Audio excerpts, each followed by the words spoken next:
안녕하세요. 성경 공부 시간입니다. 오늘 본문은 요한계시록 3장 20절 말씀입니다. 제가 읽고 오늘 성경 공부를 시작합니다.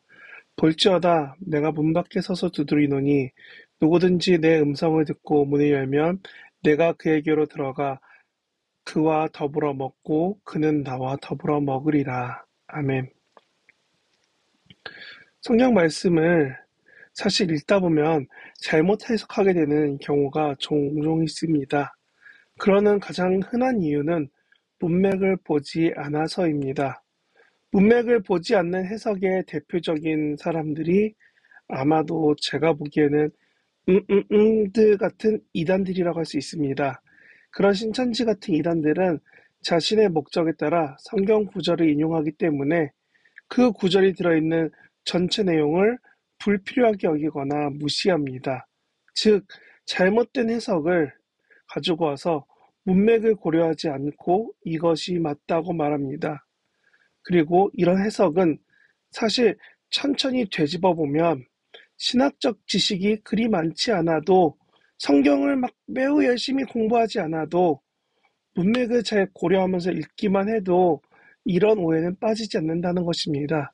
그러니 신약에서 구약에서 어떤 단어가 사실은 이 단어다라고 말하는 그런 오해를 안 할 수 있게 된다는 겁니다. 이런 생각을 가지고 문맥이라는 어떻게 보면 큰 덩어리를 보려고 생각한다면 사실 요한계시록 3장은 참 재미난 내용을 담고 있는 것입니다. 오늘 본문 20절에 이렇게 시작합니다.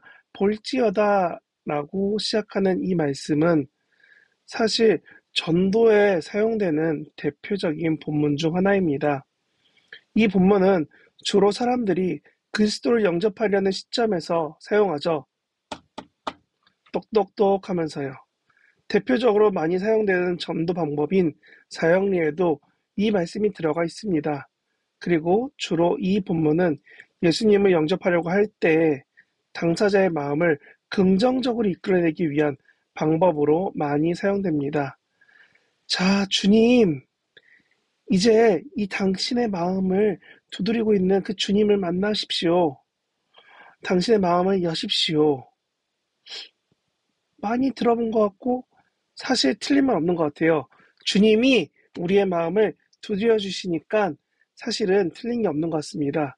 근데 사실 한 번 더 잠시만 쉬시고 한 번만 더 생각해 볼게요. 이 해석에 들어가기 앞서서 먼저 이 부분에 대해서 곰곰이 생각해 봐야 될 필요가 있습니다. 성경 말씀은 전체가 조화롭게 구성되어 있기 때문에 서로 다른 본문들끼리라도 충돌이 크게 없습니다. 아니, 내용상 부딪힐 수는 있지만 사실 같은 맥락에서 부딪히게 성경을 기록하는 것은 거의 없습니다. 그렇게 있었으면 제가 특별하다고 말씀드렸을 것입니다. 그런데 만약 충돌이 일어나는 본문이 있다면 그거는 어쩌면 성경이 무엇인지 고민하기보다는 성경의 그 단어, 그 몇 개 단어로 이어진 구, 아니면 그 문장, 그 절, 아니면 한두 절 더 더한 그 정도만 가지고 뽑아서 해석했기 때문인 것 같습니다. 그러면 이렇게 생각할 때 전도시에 우리가 종종 들어왔던 이 본문 계시록 3장 20절이 어떤 본문인지 한번 생각해 봤으면 좋겠습니다. 왜냐하면 여기에는 분명히 그냥 넘어갈 수도 있지만 그냥 넘어갈 수도 없는 그런 이야기가 숨어있기 때문입니다. 사실 우리는 이렇게 배웠습니다. 사람의 회심이 전적으로 하나님의 손에 있다라고 믿었습니다. 그런데 오늘 본문인 3장 20절에 보면은 예수 그리스도에 대해 우리가 보통 생각하는 그림이 사실 있습니다. 뭐냐면 유명한 성화도 있는데요. 예수님이 문 밖에서 등불을 들고 똑똑똑똑 똑똑똑똑 문 좀 열어주세요 하는 그림이 그려져 있다는 겁니다. 마치 오늘같이 추운 날 문 밖에서 언손을 불면서 우리를 향해 모여 두드리면서 제발 열어다오. 내가 열어주기만 하면 내가 예수가 들어갈 수 있단다 라고 말하는 그런 분으로 예수님을 만듭니다. 그런데 우리가 믿는 신앙이 과연 그렇습니까? 과연 마음의 문을 여는 것이 정말 우리의 뜻대로 되어 있습니까? 저는 실제로 이 본문을 가지고 고민을 할 때 옛날에 들었던 설교문이 떠올랐습니다. 그때 어릴 때 설교문이 뭐라고 했냐면, 그때 목사님이 이러셨죠. 사실 이 문의 손잡이는 안쪽에만 있습니다. 그래서 바깥에서 예수님이 아무리 열려고 해도 문을 열 수 없고, 오직 우리가 문을 열어드려야 예수님이 들어올 수 있다라고 들어왔습니다.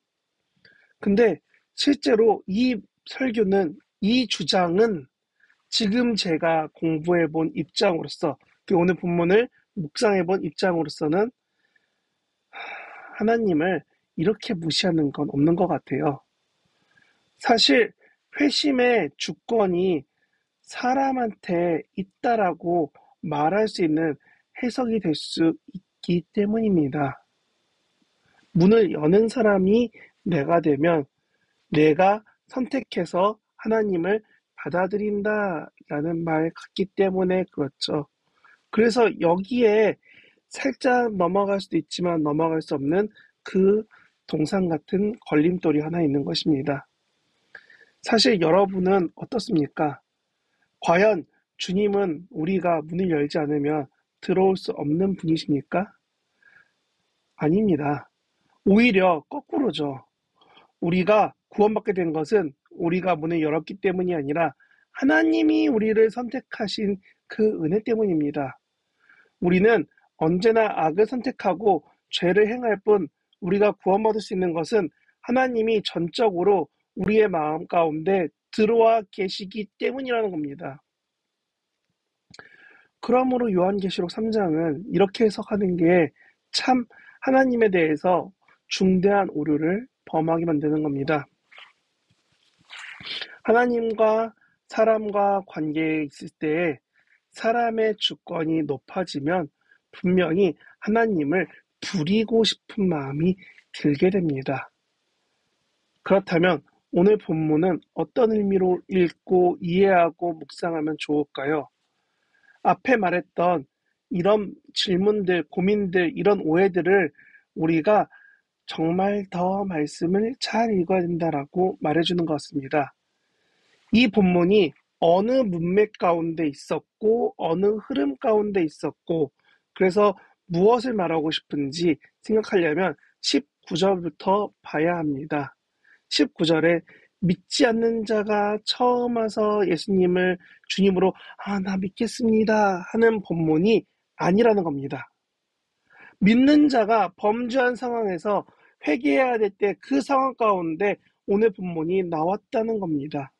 이 구절은 주님을 영접하려는 그 처음에 만나는 사람들을 위해서 말할 수도 있지만, 사실 문맥은 그렇게 말하지 않고 있습니다.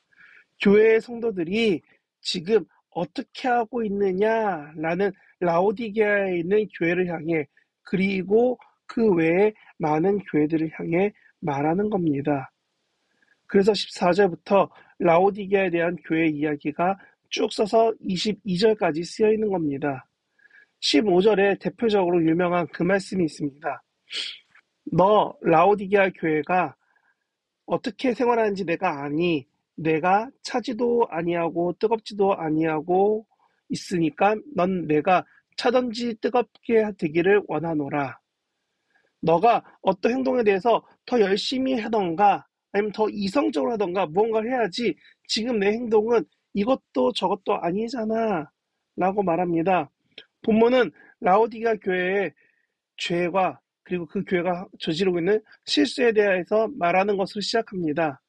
그들은 잘못했기 때문에 예수님으로부터 책망받고 있다라고, 아니 예수님이 보내준 천사들로부터 책망받고 있다라고 요한이 계시록에서 기록하고 있는 겁니다. 그래서 17절 18절에 라오디게아 교회가 어떤 악을 행했는지 말합니다. 그래서 이렇게 말하죠. 이 교회는 실제로는 곤고하고 가련하고 가난하고 눈멀고 벌거벗었으나 나는 부자입니다. 부유하고 부족한 것이 없습니다 라고 말하고 있다고 말하죠. 그들이 하나님 보시기에는 정말 이렇게 부족하고 부족하고 부족하고 부족하고 문제 있는데 나는 스스로 괜찮아, 괜찮아 하고 있는 그 모습이 참 문제라는 것이죠. 그러므로 말씀은 그들에게 권합니다. 18절에 이렇게 써있죠. 불로 연단한 금을 사서 너희를 부유하게 하고 흰옷을 사서 입어 벌거벗은 수치를 보이지 않게 하고 안약을 사서 눈에 발라서 보이게 좀 해라. 이것들을 정리하는 말이 바로 오늘 본문 읽었던 20절 바로 앞에 19절입니다. 19절 이렇게 말합니다. 무릇 내가 사랑하는 자를 책망하여 징계하노니 그러므로 내가 열심을 내게 내라. 어떻게 하라고요? 희게 하라. 다시 말씀드리지만 이 본문의 배경은 처음으로 예수를 믿는 사람들을 대상으로 하고 있지 않습니다. 요한계시록 3장 하반부의 말씀은 철저히 이미 믿고 있는 사람들이 회개해야 된다라고 말하는 것입니다. 특히 믿는 사람 중에서 하나님 앞에서 범죄해서 악에 빠져 있는 신자들을 대상으로 하고 있다는 것입니다. 그래서 20절 볼지어다 라는 것은 이런 악에 빠져 있는 자들아 제발 이거 보고 회개해라 라는 말입니다.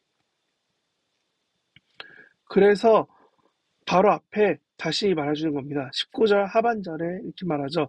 내가 열심을 다해서 어떻게 하라고요? 회개해라 라고요. 그러므로 20절 본문은 예수를 어떻게 영접할 것인가에 대한 말씀이 아니라 주님의 회개 요청에 너가 어떻게 반응할 것인가 라는 말씀입니다. 즉 예수님이 문을 두드리고 계시다는 것은 예수를 믿으세요 라는 게 아니라 너 지금 그리스도 앞에 무릎 꿇고 나와서 회개해야 돼 라는 겁니다. 이렇게 볼 때 이 이후에 나오는 20절 이후에 나오는 이야기도 참 중요한 이야기가 됩니다. 주님과의 식사 문제가 나오기 때문이죠. 왜냐하면 20절 이후로 나오는 게 이렇게 나오죠. 나는 그에게로 들어가 그는 나와 더불어 먹겠고라고요.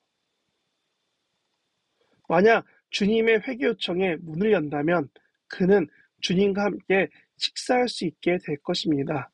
성경에서 주님과 함께 상을 겸하고 같이 먹고 주님과 함께 마시는 것이 어떤 의미입니까? 이것은 우리가 1년에 몇 번씩 행하고 있는 성찬과 같은 것입니다. 그런데 이 성찬은 무엇을 기억하냐 하면 바로 예수님의 죽으심과 부활하심을 기억하는 것이고 그래서 우리 교단 말고 다른 데서는 성찬을 참여 못하는 게 곧 벌을 깨닫게 하는 하나의 권징의 도구로 사용됩니다. 그래서 아직도 우리 교회 옆에 있는 거기서는 수찬 정지라고 너가 죄를 지으면 그 기간 동안에는 예배 때 성찬할 수 없어 라고 합니다. 근데 이 수찬 금지가 무슨 말이냐면 성찬을 금지시킴으로써 회중으로서의 교회 성도로서의 자격을 박탈시키고 그동안 더 회개하며 하나님을 찾아라 라는 기간의 방법이라는 겁니다. 그러면 다시 이 권징 그리고 성찬 참여라는 부분으로 본다면 오늘 본문은 라오디가 교회에게 말하는 겁니다. 하나님 앞에 범죄해서 하나님과 예수님과의 식사가 단절되어 있는 너야. 지금 예수님과 함께 회개하고 함께 성찬에 참여하는 식사에 참여하는 삶을 살래? 아니면 지금처럼 그냥 살래? 그래서 여기서 주님과 함께 먹고 마시게 되는 방법이 등장합니다. 무엇이냐면 이 권징을 듣고 받아들이는 것입니다. 그에게는 다시금 성찬이 회복될 수 있다는 겁니다. 그래서 나와 더불어 먹고란 말이 나오는 겁니다. 이 본문이 주님을 영접하는 것과 관련이 있다 생각한 사람도 문맥을 파악하지 못했고 주님과의 식사도 피상적인 것으로만 받아들였습니다. 그래서 성경에서 주님과의 식사는 항상 직접적으로 성찬을 가리키거나 성찬이 상징하는 바인 하늘의 식사를 가리킨다는 것을 살짝 잊었던 것 같습니다. 사실 이 내용이 앞에 잘못된 해석들에서는 전혀 나타날 수 없습니다. 왜냐하면 영접만 하면은 하나님과 영원히 동행할게요 라고 해석이 되니까요.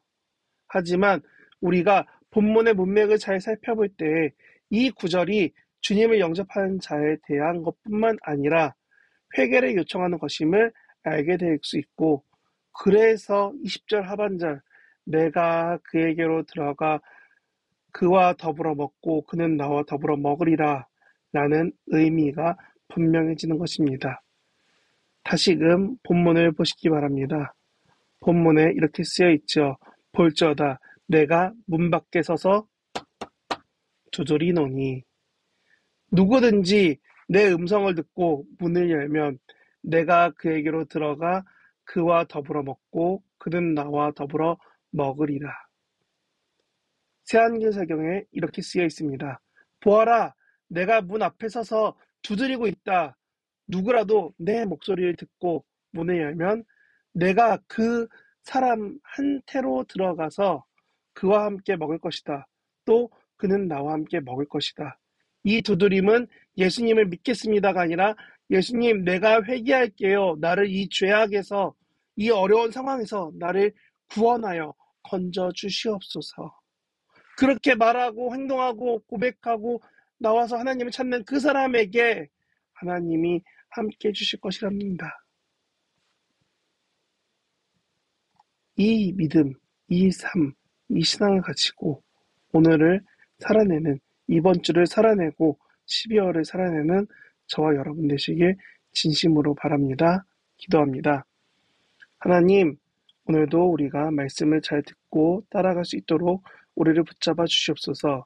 온전히 주를 사랑하는 그 믿음대로 살 수 있게 우리를 붙잡아 주실 믿고 감사드리며 이 모든 것 예수님 이름으로 기도합니다. 아멘.